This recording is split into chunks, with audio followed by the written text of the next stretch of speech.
Pemirsa, Ketua Umum Partai Gerindra Prabowo Subianto kembali unggul dalam survei teranyar melawan Ganjar Pranowo dan juga Anies Baswedan.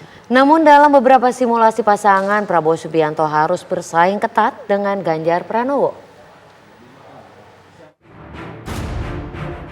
Survei teranyar Pilpres 2024 yang dirilis Indikator Politik Indonesia mengungkapkan temuan baru. Dari elektabilitas calon presiden, Menteri Pertahanan yang juga Ketua Umum Partai Gerindra Prabowo Subianto unggul tipis atas Gubernur Jawa Tengah yang juga bakal capres PDI Perjuangan Ganjar Pranowo. Sementara bakal capres Koalisi Perubahan untuk Persatuan Anies Baswedan berada di posisi ketiga. Temuan menarik muncul dalam skenario pasangan Capres-Cawapres. Prabowo harus bersaing ketat dengan Ganjar untuk memenangkan Pilpres. Bagaimana dengan simulasi 3 pasang? Ini dia, sekarang bisa cek di situ ya. Jadi kalau Anies berpasangan dengan AHY, Ganjar Sandi, Prabowo Erik, lagi-lagi 2 nama terakhir ini selisihnya tipis.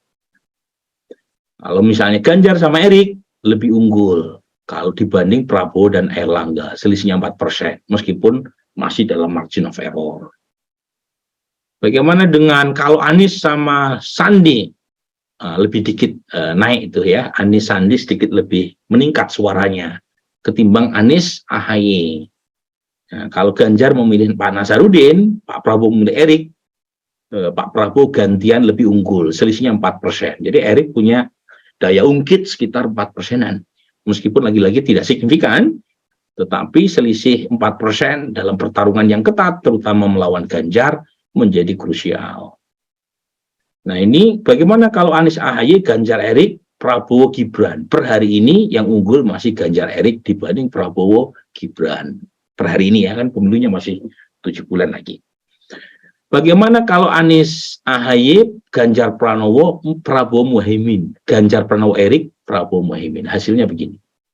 Ya, artinya semua simulasi dengan cawapres yang berbeda-beda, hasilnya kurang lebih konsisten dengan temuan saya di atas. Survei juga mengungkap skenario 2 putaran yang mempertemukan Prabowo versus Anies, Prabowo versus Ganjar, dan Ganjar versus Anies. Tim TV One mengabarkan.